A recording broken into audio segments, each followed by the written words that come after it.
Okay, super.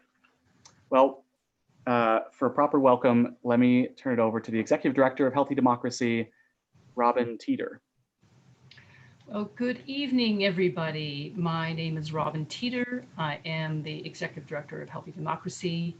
And on behalf of Healthy Democracy and our project partner, Oregon's Kitchen Table, it is my true privilege to welcome you all to the first virtual Citizens Assembly on COVID recovery in Oregon.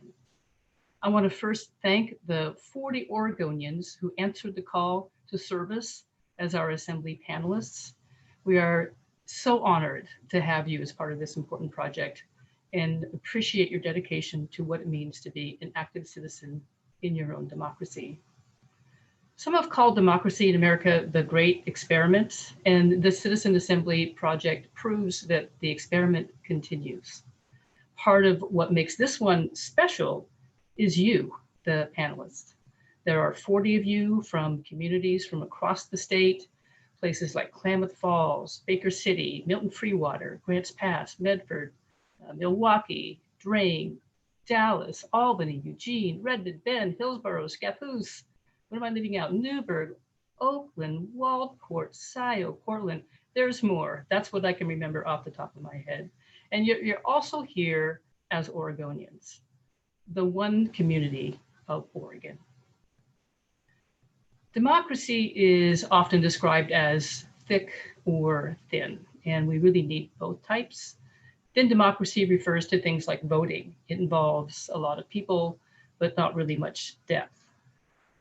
Thick democracy is an example of what you're about to embark in. It involves fewer people, but working in depth together on a single issue over time. And who those few people are in the Citizen Assembly really matters because it intentionally involves people who may not have participated in the world of political discourse in this way before.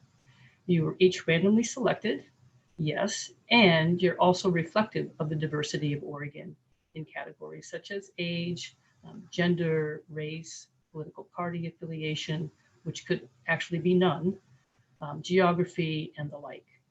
And we need every single one of you because each perspective helps us to see the whole picture.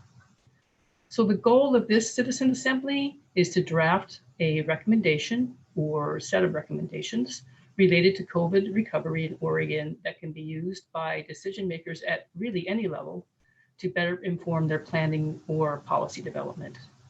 We're really grateful to have had the input of a number of state senators in Oregon for you to consider, who, by the way, are also from diverse parts of the state. And we look forward to their response to your work once it's completed late next month. So with that, I want to thank you again for your service as Citizen Assembly panelists and hand the proceedings back over to Lynn Davis. Good luck, everybody.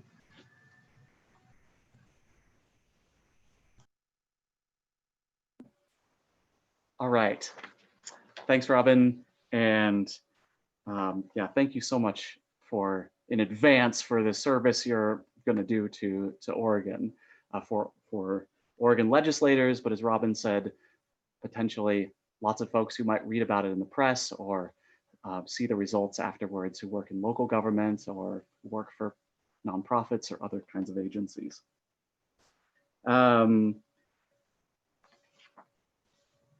I'm going to do a bunch of housekeeping stuff here at first. So bear with me, but I'll try to make this as quick as possible and get to the fun stuff really soon. So first, as I mentioned at the beginning, I'm always going to warn you before we go into a live stream. So you're always free to turn off your video when we're in large groups. Please use your video when we're in small groups, though. It helps others get to know you and helps make more of a feeling of kind of sitting around an actual table together, which it's hard to get when we're online sometimes. But please do mute your microphone whenever you're not speaking. And the small groups, it may not matter so much. There's only 5 panelists and a moderator and maybe a researcher. But in the large group, it really matters because there's just a lot of us. Wanted to mention as well, in your panelist packet, you will have noticed a research form. And I'm going to ask one of the researchers to talk about that in just a moment.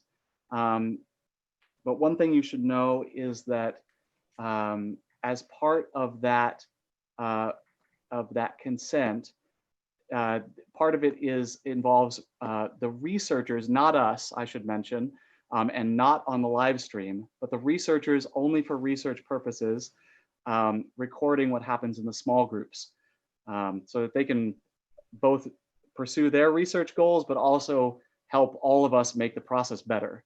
I'll leave it there because John is going to explain more about that in just a second.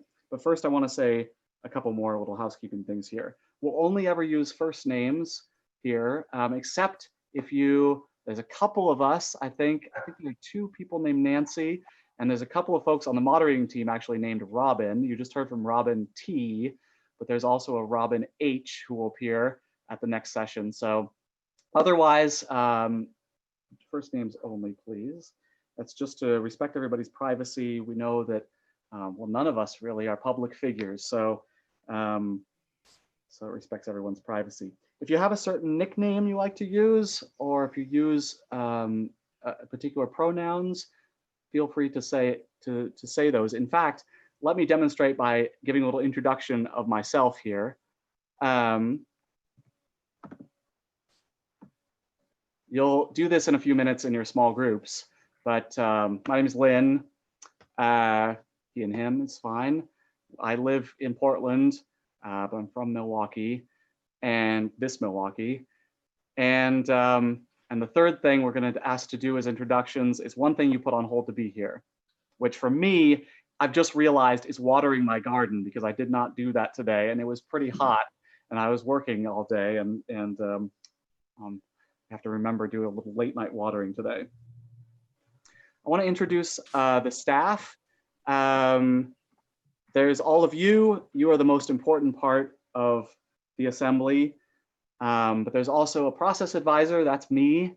I'm sort of keeping track of all the different moving pieces, and I'm the person that has to answer for the process. If you have complaints or comments or questions, I would love to hear them. There's a Zoom manager who you've met, Jenna. There are small group moderators, 8 people, who you'll meet in a little bit. There's some technical support staff. Many of you have already met Amy, and you've already met Kelly, who is sort of your main contact. If in doubt, go back to Kelly and she'll direct you to the right place. Later on in the process, there will also be independent experts that you will select, who will come and speak to you about issues that you select. There may be members of the public watching right now, who knows, members of the media as well, and anybody else who's online and watching. And there's a research team. And let me use that as a segue to introduce John Gastel, who's the lead researcher on this project. Would you say a few things about the research, John? I would be delighted to. Hello, everybody. My name is John Gastel. I think they're bringing me up on the speaker screen right now. There we go. Howdy. The thing I am giving up is sleep. I am at Penn State University in the great state of Pennsylvania, and I am an early riser. So we are burning the midnight oil here as I am live with you, and I wouldn't trade it for anything in the world. So the research team, the reason we're here as researchers is that what you're doing is tremendously important. The idea of having a more deliberative democracy where citizens get to really have a voice, but not just have a voice, but also get a chance to think and reflect and listen to each other and tell stories and exchange experiences. That's really powerful. It's being tried all around the world. You may have heard of some things here and there, but the Oregon Citizens Initiative Review, which you all do know about, is world famous. Part of the reason it's famous is that it's been incredibly transparent to researchers, and this entire research team has experience. That's why I chose them, watching at least one Citizens Initiative review. I think we've seen about 12 among us. And our research is not public relations, it's critique. Our job is to assess the effectiveness of the deliberation, its impact ultimately on the state and the electoral process. And with the assembly, it's no different. We want to know about what's happening in the group discussions and then ultimately assess the larger process. And the transparency of that process, we've worked very well with Healthy Democracy in the past, makes them receptive to feedback. A critical part of that process is the surveys that are done at the end of each meeting, just as they're done at the end of each day during a Citizens Initiative review. So at the end of the meeting, your host will be giving you a link to take a survey. Today's survey will take about 10 minutes. After each other week, it'll just be probably less than 5 minutes, very short. And then the last day, there will be another sort of 10-minute survey. At the Citizens Initiative Review, we've had almost perfect response rate. It's entirely voluntary, but participants understand that we as researchers need to hear every voice because you're assessing your experience of the process. No one else can tell us that but you. So having a near perfect response rate gives us real confidence that we know what you're experiencing and what the whole picture looks like. So again, we encourage you to take the survey. You don't have to answer any question in it, but we encourage you to take the survey and tell us what you can. It's incredibly valuable and ultimately is part of the reason why Oregon is famous for the Citizens Initiative Review, which you might know has been tried now in countries like Switzerland and Finland, as well as many states across the US, and Massachusetts is even considering adopting it for legislation. So this assembly is not unique, but it's part of a much larger movement. The last word I wanted to say is just a shout out to the whole research team. Appreciate that this is happening in Oregon. Your research team comes from Humboldt State University on the West Coast, University of Oklahoma, Texas A&M, University of Houston, Kansas State, University of Arkansas, Ohio University, and the Pennsylvania State University. So thank you for being patient. The research team will be present, but respectful of your important work. Thank you so much for having us here and letting us be a part of this really important process of a virtual citizen assembly. Thanks, John. Let me go back to my slideshow here. So I realized I wanted to say a couple other things about the moderating team and kind of what our role is. My role, first of all, is to explain what's happening at each stage, answer questions about the process, and facilitate process decisions among the moderating team. But that also includes you. I really need your feedback in order to do my work as much as John needs your feedback in order to do research. You should know that anything that you say on these surveys at the end of the day to the researchers does not come to us. None of us as organizers ever see it except in anonymous form after the fact. They will tell us, you know, hey, people said that really we needed more time for blank, blank, blank, but they won't in any way identify anyone. That's only so that we can help to try to improve things between sessions. But you're very welcome to come to me personally as well. And I think, yes, you have my contact info in the packet, in your packet on page 9, but here it is as well. Give me a ring, give me a text, send me an email. I'd love to hear from you. Usually I'm hanging around in the process when we're in the room and I can just chat with everybody, but I can't do that here. So reach out and say hi if you want. I just want to reinforce that and say, yes, Lynn, you're right. And the surveys do give people a chance to essentially give confidential feedback. And I can testify that Healthy Democracy has been very responsive to that. And here we have a week between each assembly. So really your comments will be valuable. The staff do take them seriously. So please be candid when you're filling out your surveys. Totally. And a little bit more about the staff. So the moderators and myself are your guides through the process. We're not going to be involved in the issue at hand at all in any way. We're here only to help create the conditions necessary for you to do your work. So our interests are in maintaining a work environment for you that's productive and respectful and fair to everyone. That's all we're here for. In fact, we won't even answer questions if you ask them to us. We'll just decline and say, that's not really our role. And suggest that maybe there may be other ways we can find that information, but we're not here to be fact checkers or anything like that. We're as Kelly says, cruise directors. You're doing the work 100%. Right. So the next thing I want to talk about here is the roadmap of the entire sort of process. This is really in general terms, and don't worry, you don't have to remember any of this stuff, but I just want to give you an idea of kind of where we're headed.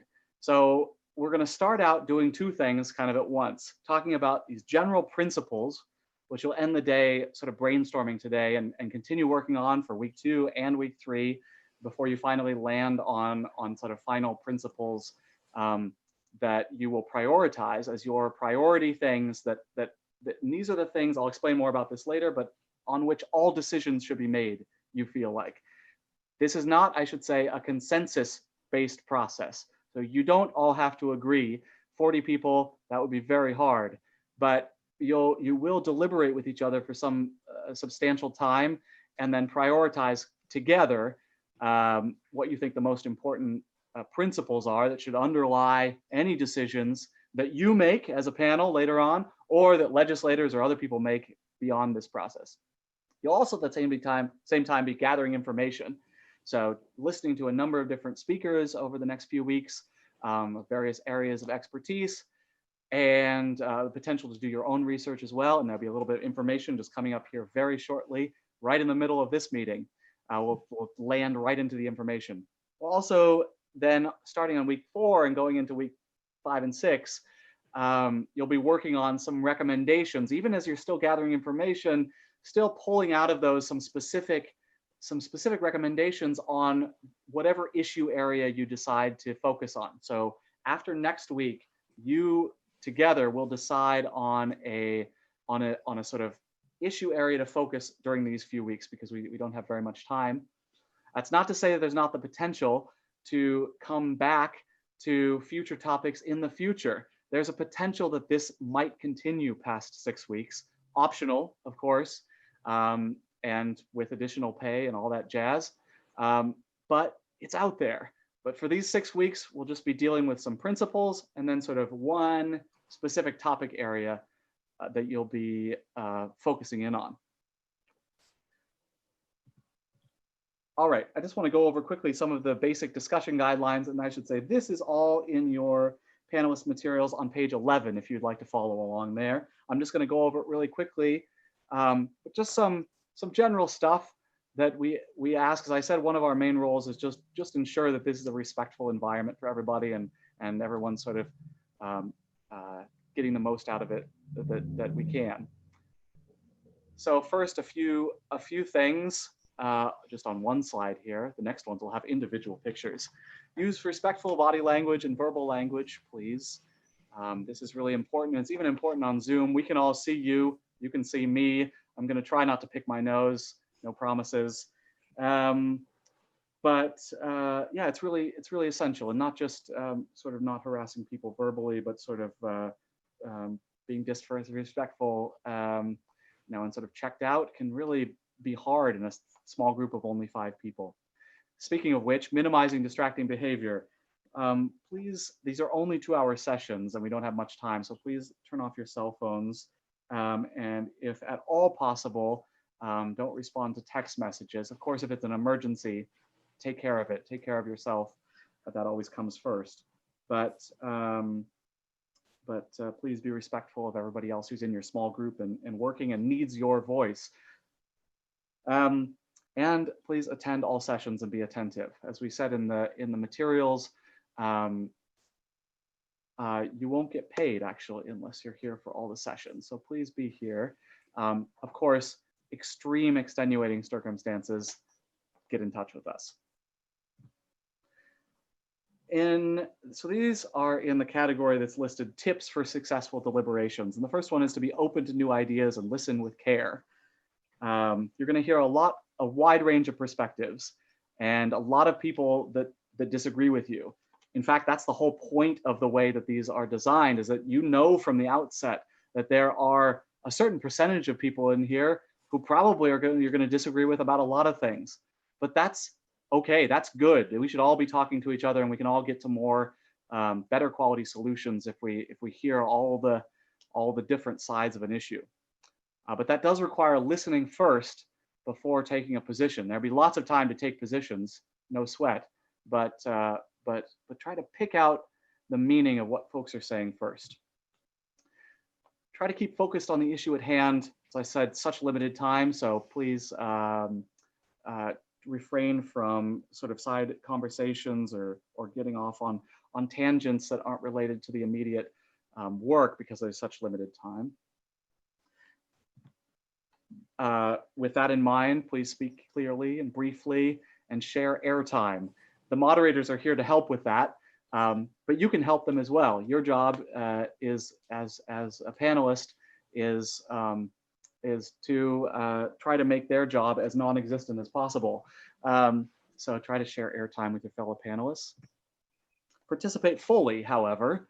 We really want to hear from everybody. You don't have to speak. No one's going to require you to you know, or put you on the spot, but we'd really love your view. And my favorite slide, disagree positively, not like this. That's really important, especially when we're talking to folks that we might really disagree with about things that we really care about. It's going to really put that to the test. And on that note, let's talk a little bit about the way that we approach issues.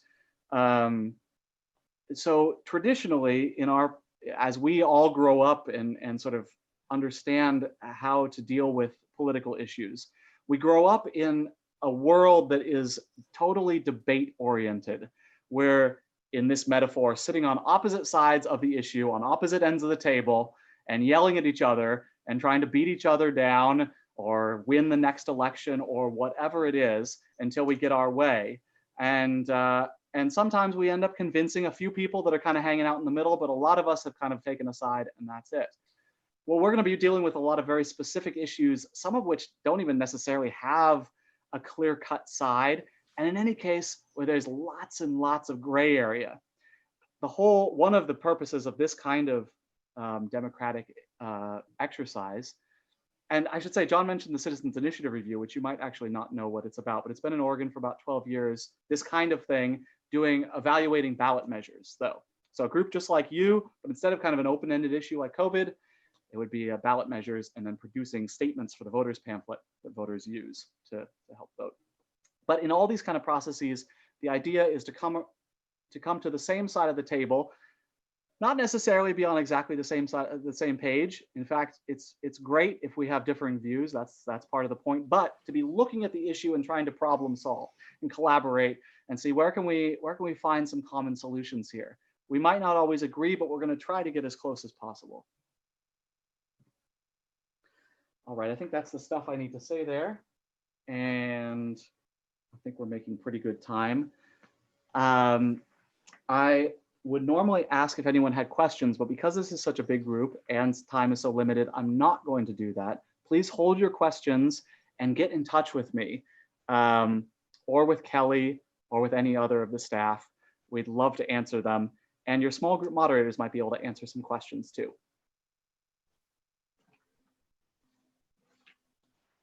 All right. So the first thing we're going to look at here is something that's in your panelist materials. And let's see here. Oh yes, I have it right here. Looking around for it. It's on page 10 of your welcome packet. So if you're following along at home, turn to page 10. And it should say at the top, questions posed to the Citizens Assembly. Now, don't worry if you haven't read through this all. You'll have a little bit of time, and let's take just a couple minutes in your small group to just take a couple moments to just refresh on what these questions are. But let me explain where these come from first of all. So we asked a number of legislators to submit questions to the Assembly that were really important to them right now. Questions are sort of concerns. Some of these aren't quite questions. Things.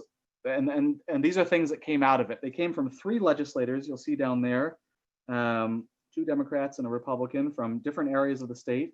Athena, by the way, is out in Umatilla County, I believe.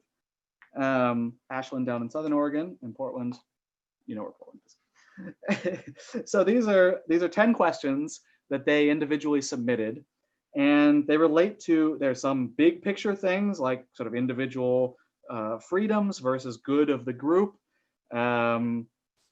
safeguards over executive power. But then there's some of these that are a bit long and a bit specific. Now, we know, everyone knows, they know that you're not going to be able to answer all these questions. These are kind of guiding questions, kind of things to keep in the back of your mind as we're moving through the process that you may want to refer back to. Say, yeah, we heard from this expert, da da da da da.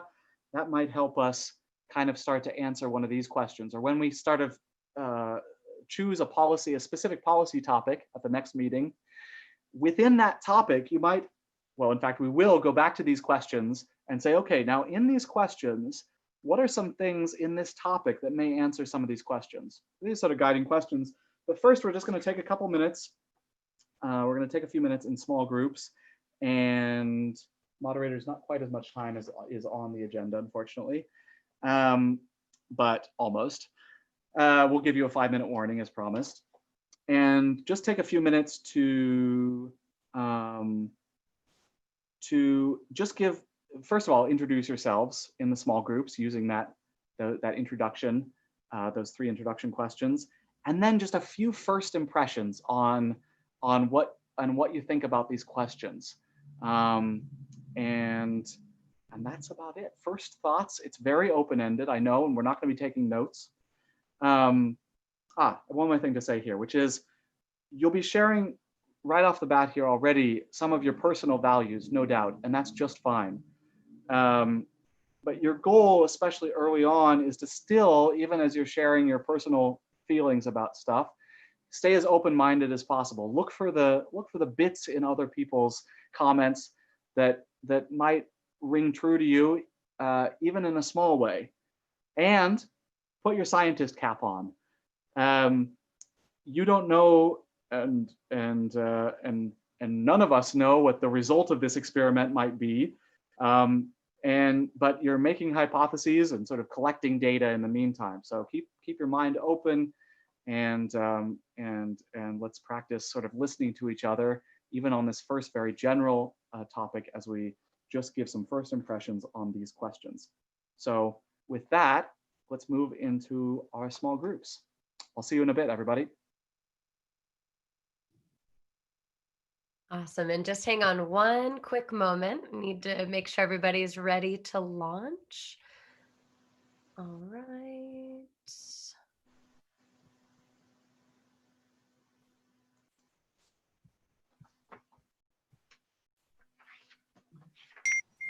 Okay, great. Good to go. Bon voyage.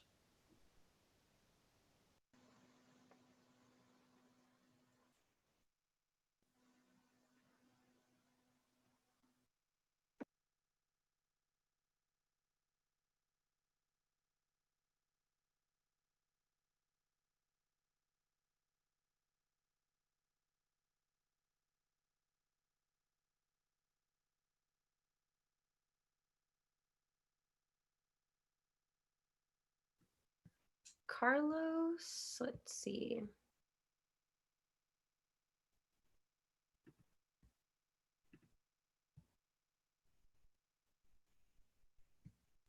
Oh, shoot. Sorry, I wasn't following my text here. Lynn, hold on just a second if you want to make sure we stop the live stream. Yes, thank you. Okay, let's see. And Annabelle, are you not helping Mary with this round? No, I need to be with Mary, Jenna.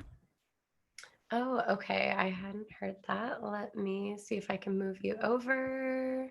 Sorry, Jenna, you're not a mind reader. Thank you. No worries.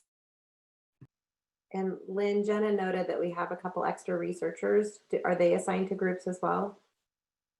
Laura and Robert? I'm not sure if they were on that list. I don't have IRB approval, so I can't. Yeah, I don't either. So actually, I'm just going to duck out now, and I'll be back next week. Okay, fair enough. Got it. Yeah. Thank you both. Okay, and sorry guys, Thanks so much. Annabelle, I'm working on getting you moved over. I'm not sure. Usually I should be able to send you along, but it's not letting me. edit it in the way that I was able to in the beginning. Let me see. We're still live on YouTube as well. Oh, great. Perfect. Let me stop that really quickly.